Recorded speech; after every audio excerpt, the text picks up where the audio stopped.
Olá, estamos aqui para apresentar mais um programa Letras e Mídias. Eu sou Francisco Malta, aluno do curso de Letras da Universidade Estácio de Sá, e comigo os habituais participantes, professores Gilda Costes Jegues, Ivo Luquezzi e Terezinha Val. O pensamento teórico da psicanálise no Brasil passa obrigatoriamente pelo nome de Magno Machado Dias, ou, como ele gosta, M.D. Magno. Diversos livros, seminários, colégio freudiano, prática acadêmica e clínica, entre outras referências, traduzem a sua importância. Bom, eu começaria com uma pergunta, professor. Que colaboração o saber psicanalítico presta a um profissional de letras? Você sabe que tudo isso que se veicula com o nome de psicanálise está, desde que ela iniciou, comparecendo em todas as produções literárias, se não como tema, pelo menos como assunto para os psicanalistas, né? Toda vez que um escritor produz qualquer coisa, mesmo que não seja no livro literário, um escrito teórico, qualquer coisa que passa pela escrita, necessariamente anuncia ou mesmo denuncia uma certa presença disso que a psicanálise gosta de chamar de inconsciente. Afora o fato de que os psicanalistas são geralmente escritores frustrados. Então eles gostam muito de fazer um pouco de literatice quando eles escrevem.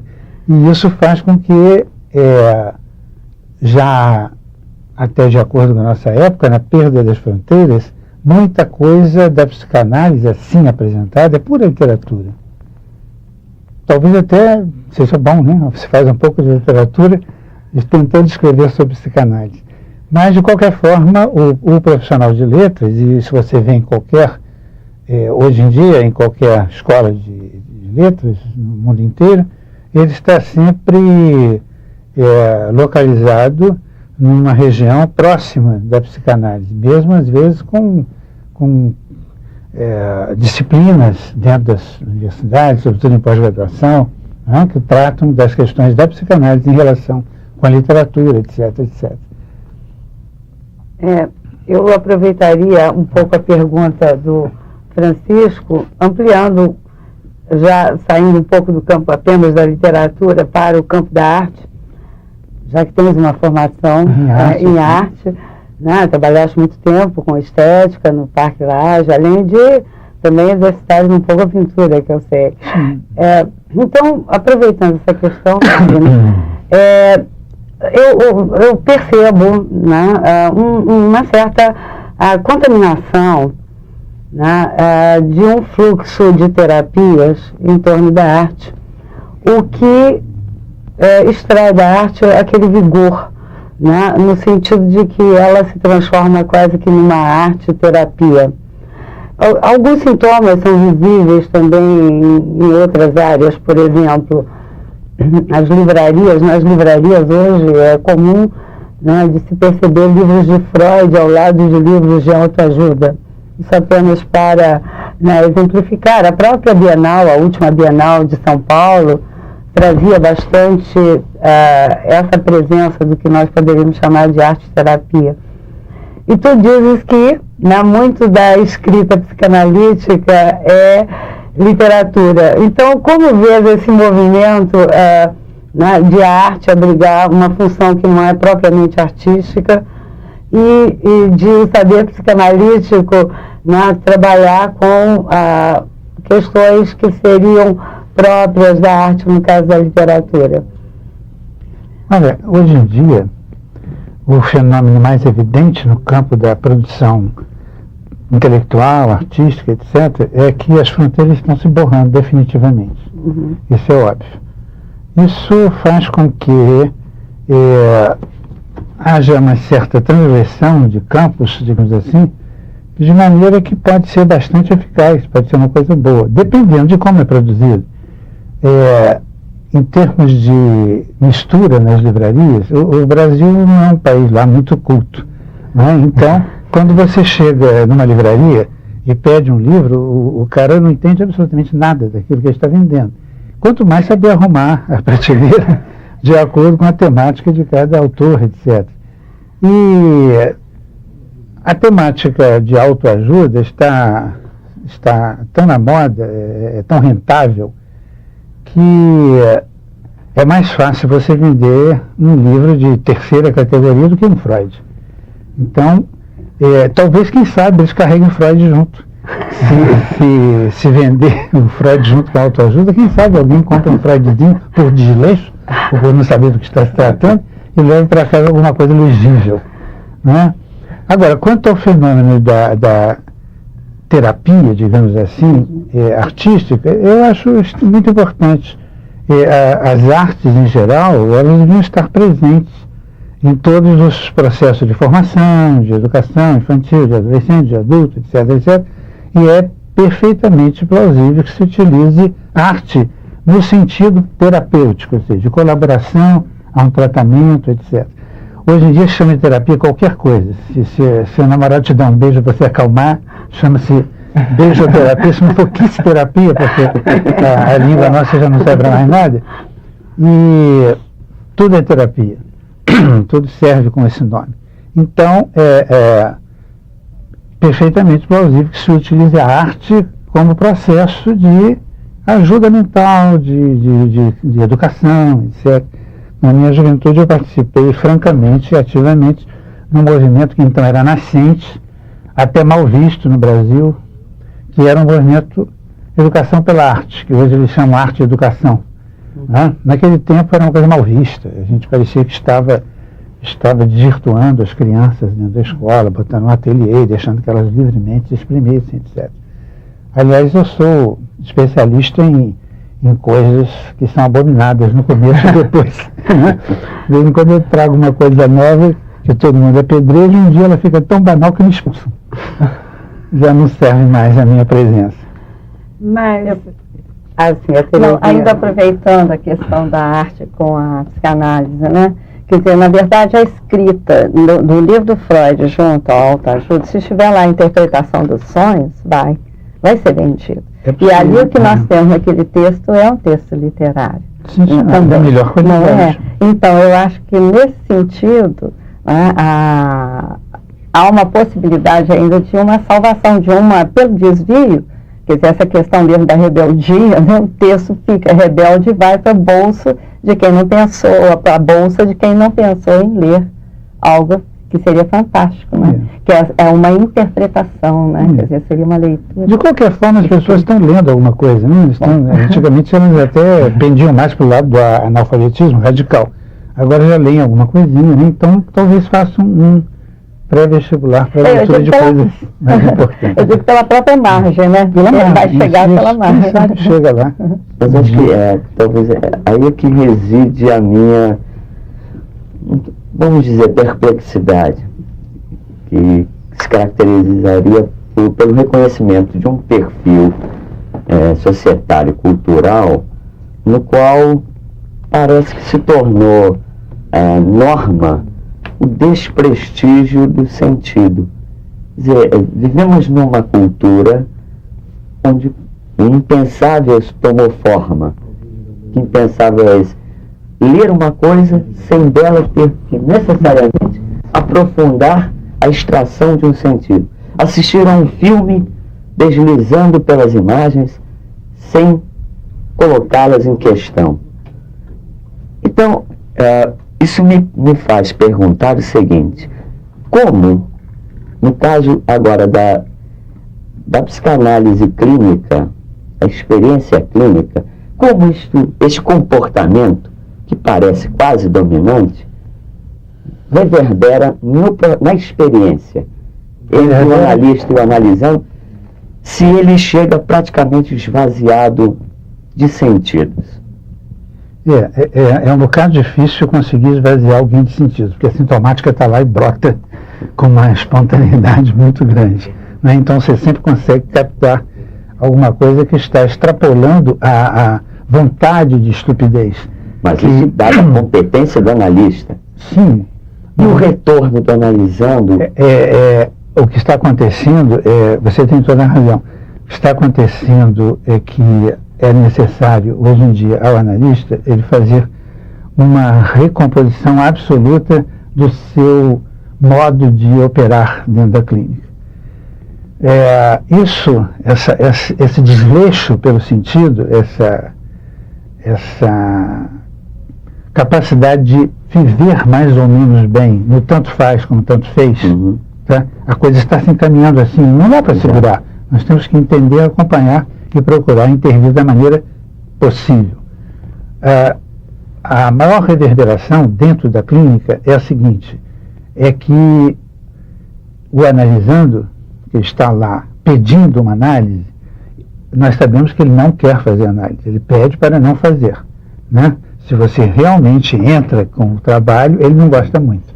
Isso é uma coisa que vem desde Freud, ensinando aos futuros analistas que ele tem que ter muita paciência, porque aquele que pede análise não a quer. A análise não é uma coisa bem quista quando ela existe. Quando você vê o analisando muito satisfeito com o seu analista, está acontecendo nada lá dentro. Né? Porque senão ele estaria com um pouco mais de tensionamento em relação às operações que ele pediu para fazer para atingir algum objetivo que talvez seja interessante, ficar livre de alguma coisa dolorosa ou coisa dessa ordem. Mas efetivamente o que acontece hoje, e eu costumo dizer àqueles que trabalham comigo, é que está ficando cada vez mais difícil você conseguir fazer com que uma análise funcione. Sobretudo pelo fato de que não há pressão quase nenhuma sobre uma pessoa que pede análise, a não ser a sua própria sintomática. E mesmo essa sintomática está sendo facilmente negociável no mundo hoje.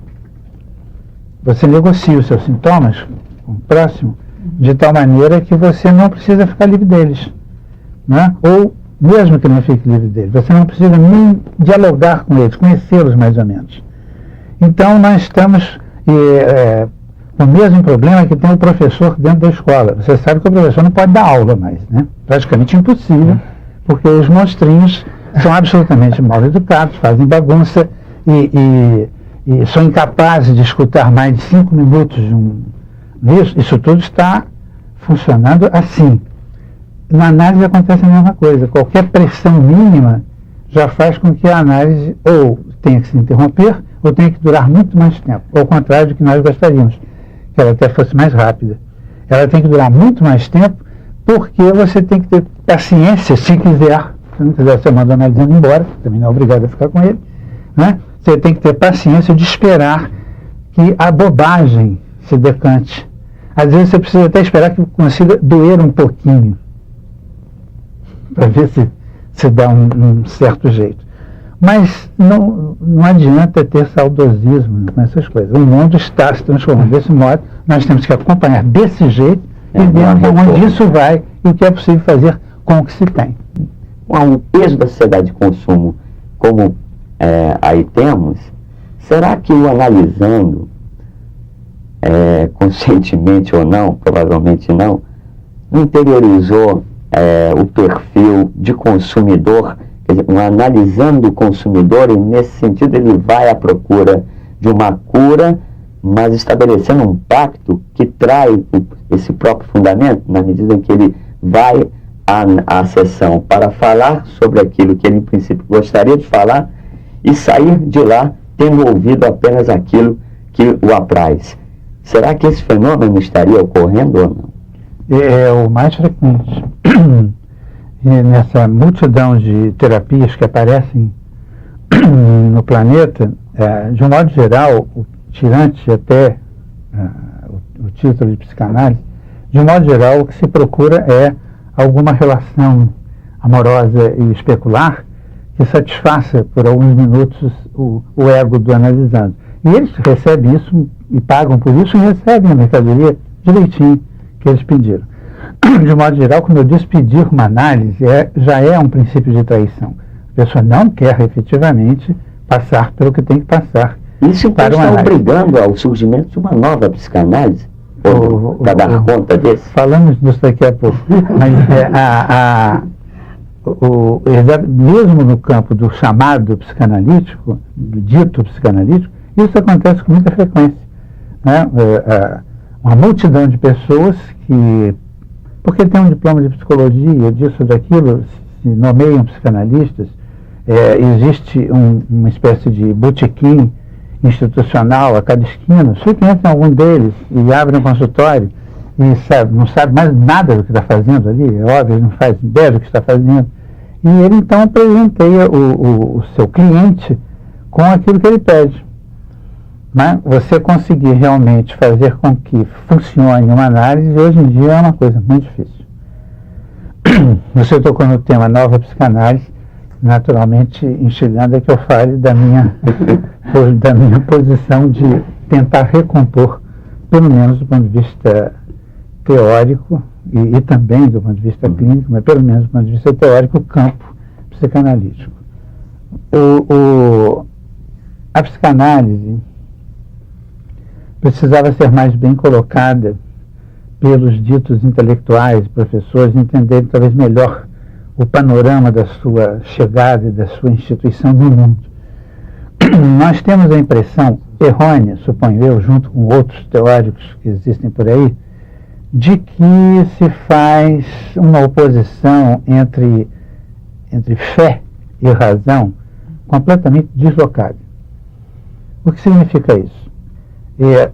No nosso trabalho de pesquisa da estrutura psíquica da espécie, cada vez eu me convenço mais de que quem estava certo era Tomás de Aquino. A fé vem sempre antes da razão em qualquer situação. O que significa isso?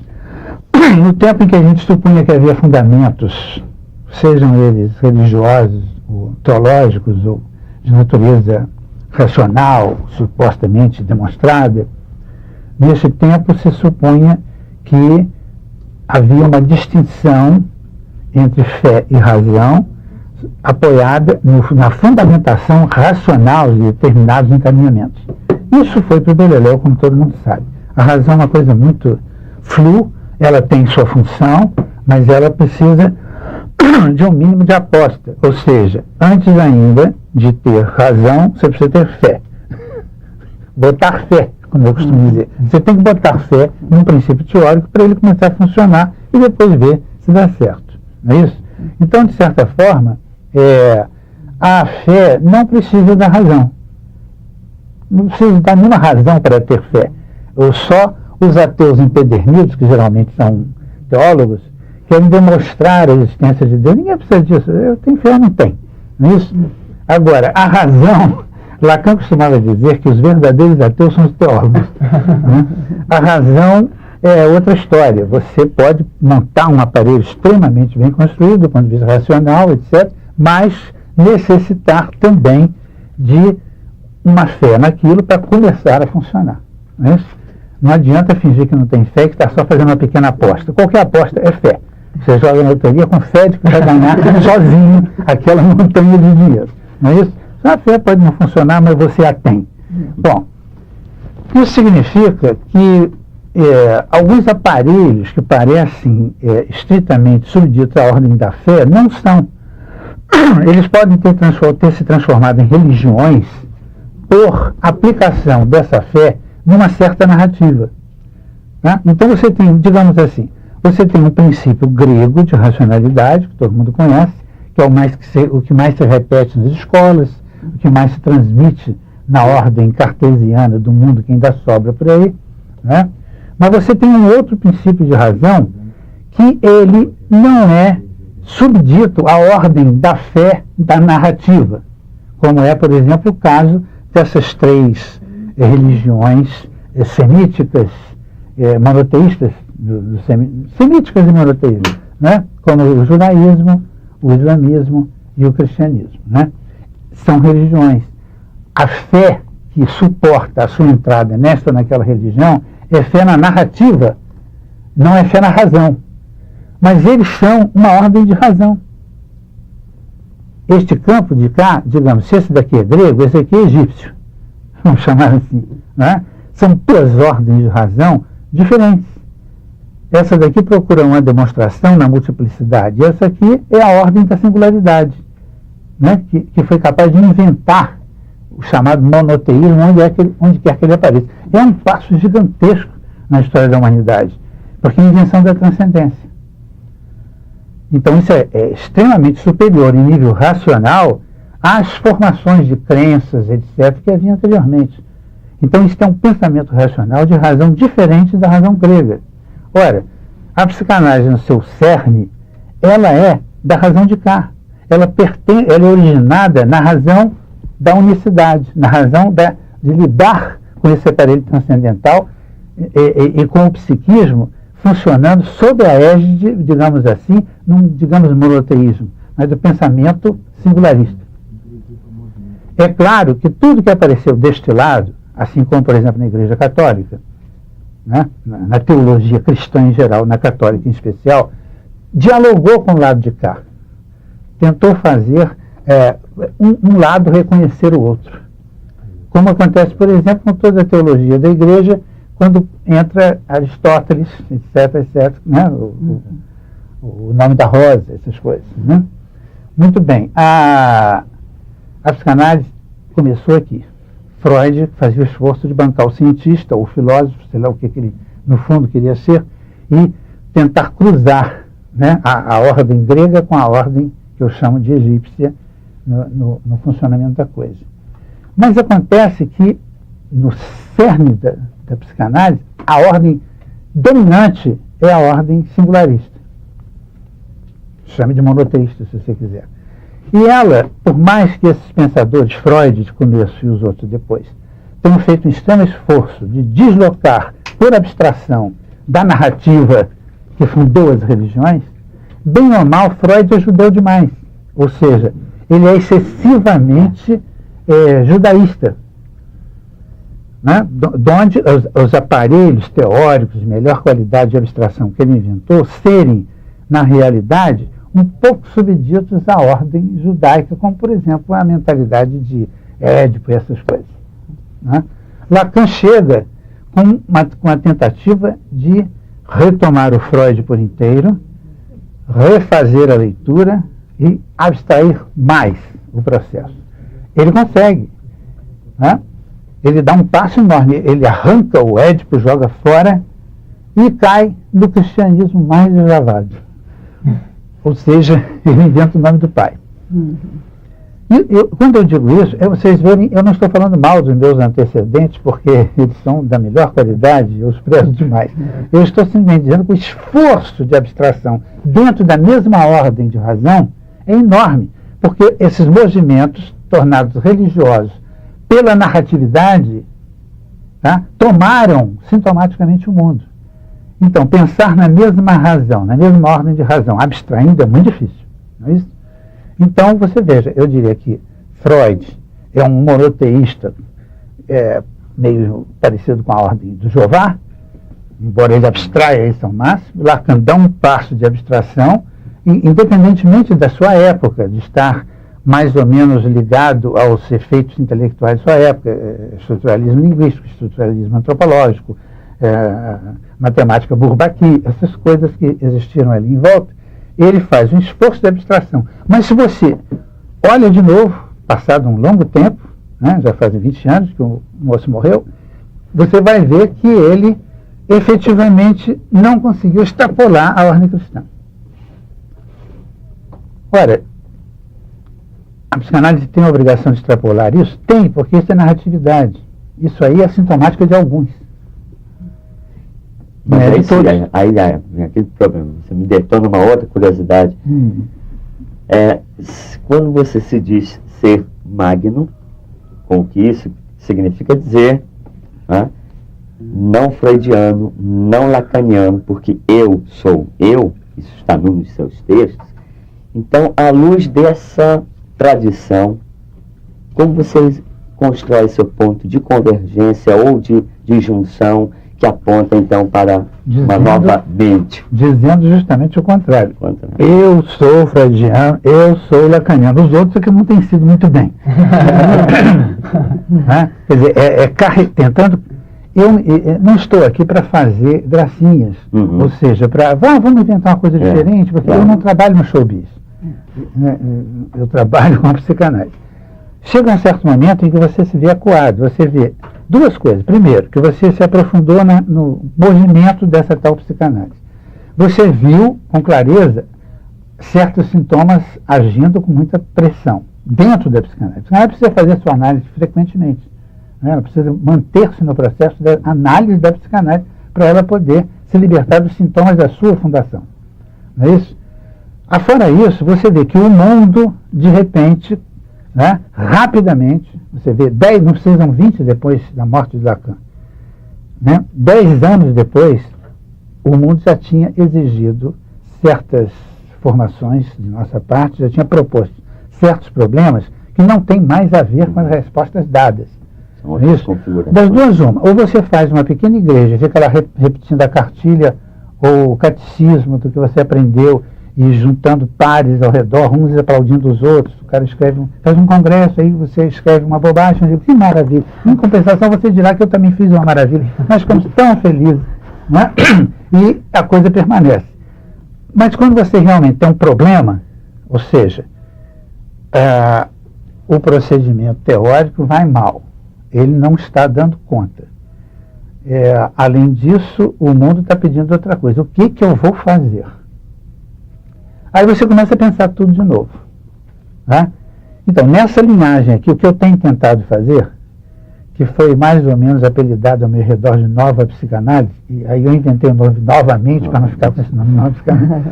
Então, justamente tentar abstrair um pouco mais. Para além de cristão e de judeu, tende a abstrair um pouco mais para a psicanálise encontre o seu verdadeiro lugar. Não estou dizendo que eu vou consegui-lo, quem sabe é o terceiro ou quarto depois de mim, mas a gente faz um esforço. Fala do Magno me ensejou algumas reflexões, e uma das questões que eu gostaria de perguntar, Magno, é quanto ao nosso processo cultural na nossa sociedade de consumo, que promete uma felicidade comprada, né? E essa felicidade comprada, ao que se percebe, ela traz a reboque um mal-estar na civilização, né? Ou seja, uma profunda melancolia. As pessoas hoje se veem tomadas por noção de fracasso, de impotência.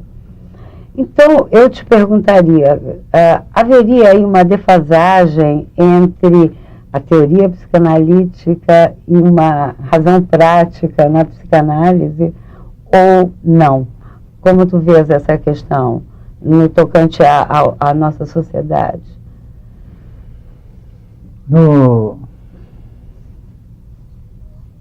Meio complicado.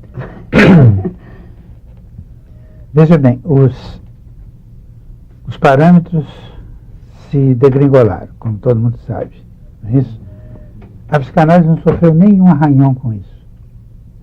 Ela tem firmeza própria de voo para continuar pensando. O que está difícil é a relação da psicanálise com aqueles que lidam com ela, sobretudo os analistas.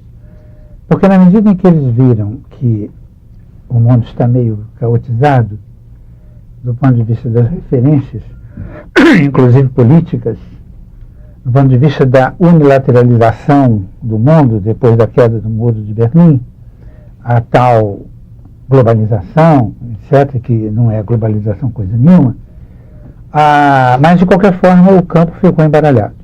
Nesse baralho, os analistas, mais frequentemente, não estão podendo responder bem a sua pergunta, por uma razão simples, porque ao invés de persistirem no campo do seu conhecimento, ao invés de persistirem perguntando à própria psicanálise que endereçamentos ela pode conseguir, eles continuam se dizendo psicanalistas, continuam funcionando e aparecendo em todos os jornais e TVs como tais, e alugados a pensamentos outros. Eles são alugados a uma determinada posição política, seja ela qual for, estão ligados na posição da mídia, alugados à mídia, alugados a alguma coisa que eles seguem com mais frequência do que a tentativa de se manter numa posição extremamente difícil, que é a da psicanálise diante dessas questões. Então, era preciso, você está se referindo a esse tema, que é justamente o que eu pretendo desenvolver este ano, próximo, com o meu falatório, para não chamar de seminário, com o meu falatório deste ano, eu pretendo desenvolver essa questão da psicanálise em relação à política, à ética, ao direito. Por quê? porque precisamos pensar qual é a posição do analista e da psicanálise diante dessas questões, sem tomar a resposta do outro ao lado e deixando absolutamente de lado a sua questão psicanalítica. Né? Portanto, eu não vou te dar a resposta hoje, eu espero que você vá ao meu falatório e escute pacientemente um ano de desenvolvimento do tema, aí você talvez tenha uma resposta. Mas, de fato, as pessoas estão em mal-estar cada vez maior, embora pareça todo mundo muito alegre, festivo, etc. Nós notamos que cada vez as pessoas estão mais degrengoladas. Apareceu até um síndrome novo chamado síndrome do pânico, que é uma tolice, é uma velha neurose assustada. E os caras inventaram esse negócio de síndrome do pânico, porque faz bom mercado e as pessoas ficam muito satisfeitas, sofrendo muito para saber que tem síndrome do pânico. É igual analista lacaniano que pega o psicótico e diz, não é nada, não, isso é só foraclusão do nome do pai. Não tem problema. Não resolve coisa nenhuma, mas está nomeado. Então, era preciso, quer dizer, a única coisa que eu posso responder a você de momento é que os analistas talvez devessem se perguntar no percurso mesmo do pensamento psicanalítico como se situar politicamente, eticamente, etc, etc. Eu suponho, quer dizer, nessa questão de nomear, né, o dar o nome, voltando àquela exposição anterior da nova mente, né, quer dizer, essa criação de um nome, porque a fala é escrita, não é? É uma inscrição, a fala também se inscreve. Claro. Né? Nós, ao falar, não estamos escolhendo, estamos fazendo uma escolha que nos revela. Ainda mais hoje em dia que se grava tudo que se grava diz. tudo. E que é escrito, a maioria dos meus livros são falações. Pois é, gostei do falatório. Gostei, é uma nova criação. Então, a nova mente, né? Também é uma nova forma de ver a mente e, ao mesmo tempo, uma nova forma de intuir a fé, né? Criando um jogo aí entre nova mentira, uma nova ficção, uma nova fé e, ao mesmo tempo, uma nova revelação. E, ao mesmo tempo, tudo de novo. Tudo de novo, né? Conhecemos outra vez. Isso. E se a gente pensa isso em termos de literatura, pensa do jogo de palavras, a gente vai ao riso. Vai ao riso, vai ao jogo de palavras, ao xiste. Eu li um texto seus, a Gilda até testemunha, porque eu ria muito, eu gostava muito. Isso é bom, e pensava, não, eu ria pelo prazer. Diz que não serve para nada, mas serve para mim. Não, eu me lembro da Miloca, por exemplo. A Miloca? Miloca, por exemplo. Gostei muito daquela texto literário. E você não viu os textos analíticos? Não, mas é o prazer ao lado disso, porque o humor está, né, dentro desse texto, a ironia, o texto irônico, né? Isso é importante. Então, o que eu queria perguntar é exatamente isso, quer dizer, essa nova... A literatura trabalha com a ficção, então ela se apropria também da psicanálise, né? E aí, como também a psicanálise vai trabalhar com a literatura para... localização de casos, né, talvez. Então, quer dizer, como é que fica essa questão numa sociedade globalizada, de consumo, sem destino, a sociedade daqueles que são sem, né, sem nada. É o Easy Rider, né, mas hoje é aquele que não tem comida, não tem emprego, não tem projeto. Digo em termos de globalização, quer dizer, né, e o papel da psicanálise aí, quer dizer, como uma teoria de fé, quer dizer, que vai levar uma ética também. O que eu suponho, pelo meu ponto de vista, pelo que eu venho construindo, bem ou mal, é que,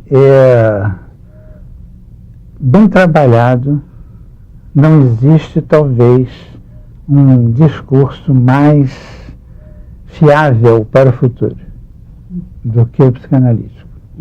Né? É claro que não será essa repetição de velharias que nós temos visto, e é normal, né? Você vê que até hoje nós temos instituições de horóscopo, né? Isso vai durar, qualquer coisa que acontece dura. É só você fazer um clube de alguma coisa, mesmo que, mesmo, ainda tem lá a igreja do Augusto Comte em Paris, até hoje. Pode ter uma igreja do Lacan, do Freud, isso não tem a menor importância que continue existindo como igreja. Entretanto, no processo de desenvolvimento do pensamento em questão, eu quero supor que não há nada mais capaz de dar substrato de pensamento para essas questões vindouras do que o que a psicanálise é capaz de oferecer. É claro que ela precisa fazer análise e se modificar para acompanhar o que está acontecendo e todo esse problema que você colocou. Ou seja, ela precisa nascer novamente. Eu tenho a impressão de que estamos efetivamente no limiar de um outro tempo, sem nada aqui de profético, que vou tentar equacionar. Chegamos quase à beira de uma saturação. E essa saturação está promovendo possíveis inversões radicais. Vou tentar esclarecer a coisa um pouco assim. A menina dos olhos da civilização parecia reunir a ciência e a tecnologia como as duas grandes vertentes da salvação. À luz daquilo que as fez cair no auge do aprimoramento delas, ali mesmo, na contrapartida, parece agora surgir a outra face. Ou seja, as pessoas começam a trocar o glamour pelas conquistas da ciência e da tecnologia, pelo receio também do que elas duas podem fazer contra os próprios seres. E aí, nessa tomada de percepção, ainda que embrionária ou não, a psicanálise se fortaleça, porque virá a reboque um caldo humano, de carência humana, de investigação humana, até como tentativa de firmar uma reatividade contra as invasões propostas pela ciência e pela tecnologia. Olha, o que o Ivo colocava é extremamente importante. E é um assunto que tem duas faces. É muito delicado, a meu ver, de lidar com isso. Primeiro, porque justamente o que tem investimento, crescimento, potencialidade hoje em dia é ciência e tecnologia, sem dúvida. Elas estão muito mais avançadas do que o público leigo pode supor, evidentemente. Como, por exemplo, fazendo um pequeno parênteses, as pessoas pensam que não existe clone humano. É de morrer de rir. É claro que isso não vai direto para a massa, porque também não convém. Não se sabe como lidar com isso. Mas a questão tem duas faces. Por quê? De um lado, realmente, as pessoas que estão um pouco mais distantes do aparelho de produção e reprodução de ciência, de técnica, de tecnologia, elas ficam assustadas efetivamente, porque não têm a menor condição de controle sobre isso, nem de entendimento imediato ou a médio prazo dos efeitos dessa produção. É realmente assustador para eles. Por outro lado, também há um pouco de reação, um pouco de pensamento reacionário, penso eu. Porque, efetivamente, a mim, me parece que a tecnologia está muito atrasada. Ela não tem que assustar ninguém, porque ela está atrasadíssima. Acho que nós somos medievos em termos de desenvolvimento tecnológico. O mundo, quero dizer, né? A quantidade de coisas, você sabe nem curar uma gripe, por exemplo, né? Ao mesmo tempo que há que haver algum diálogo, algum tipo de relação, de aproximação entre o público e a produção tecnológica, de maneira que se possa entender como isso pode ser regulado, sem grandes sustos, com o que é bom fazer, o que não é bom fazer, etc.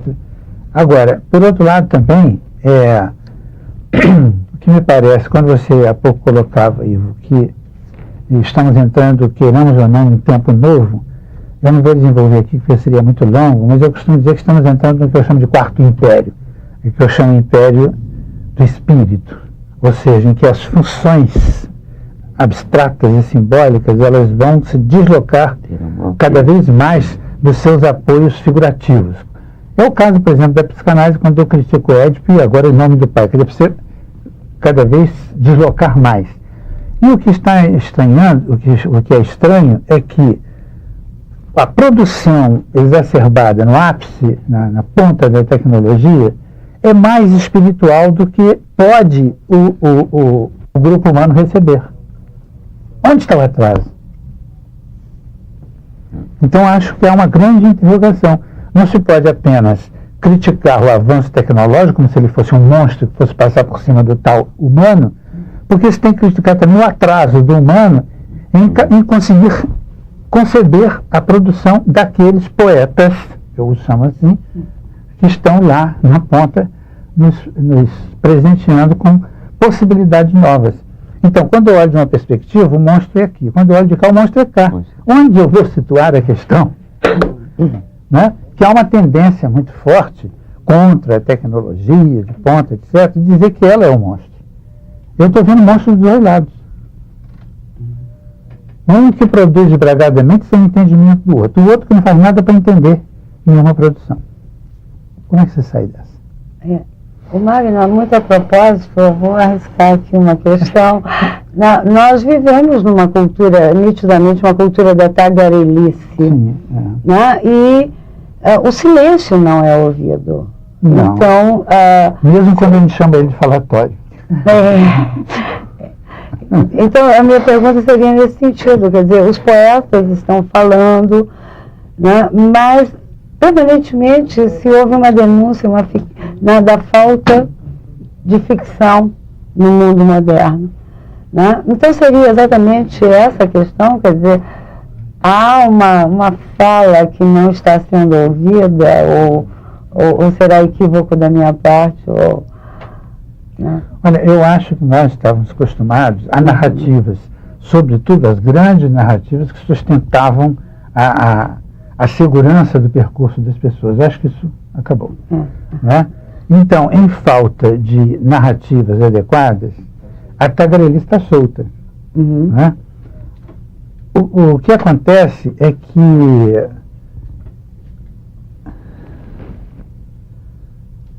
talvez a narratividade tenha que ser pontilhista. Tem que ser pontilhista mesmo. Né? E o quadro total é que tem que se organizar como uma narrativa só.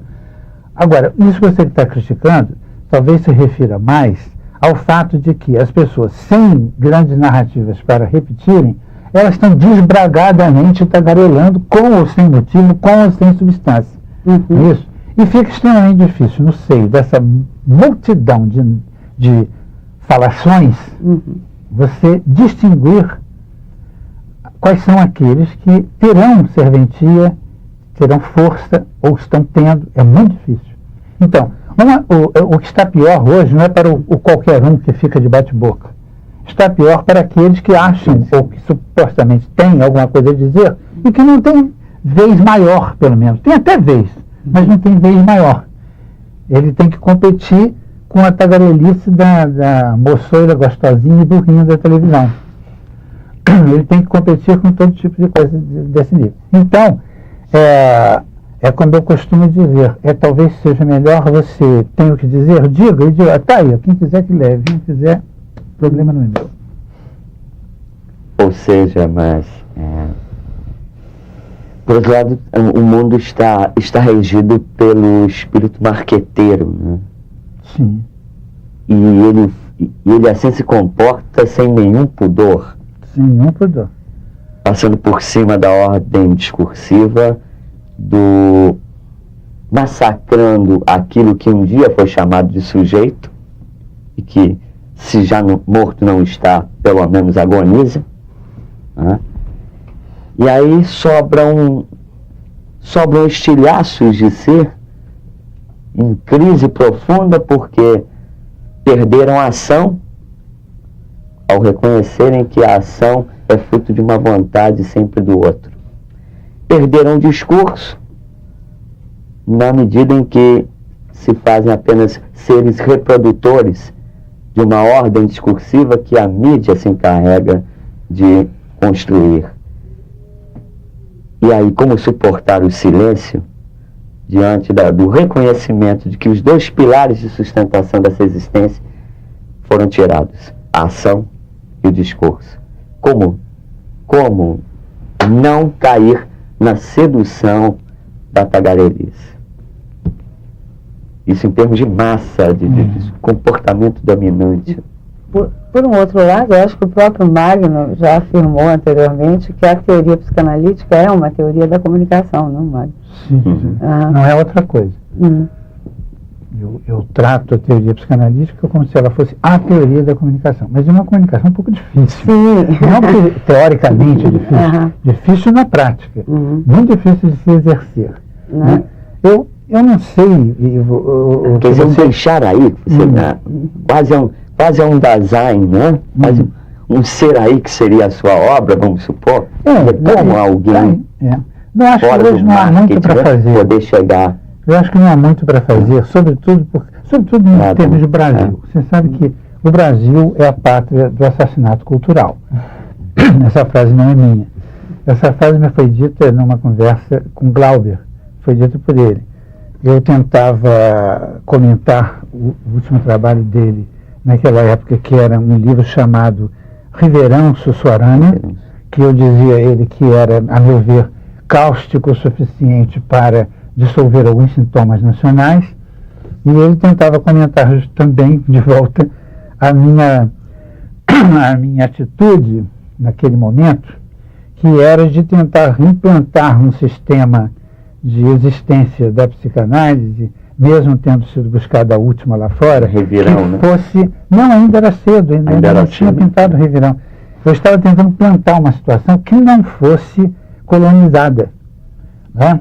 E ele morreu de rir na minha cara e falou assim: você vai ser linchado, o Brasil é a pátria do assassinato cultural. Eu fiquei achando que ele estava exagerando, estava não. Hoje nós dois sabemos, ele e eu, que é verdade. Quer dizer, então não há como se salvar da colonização. Em termos de Brasil é muito difícil.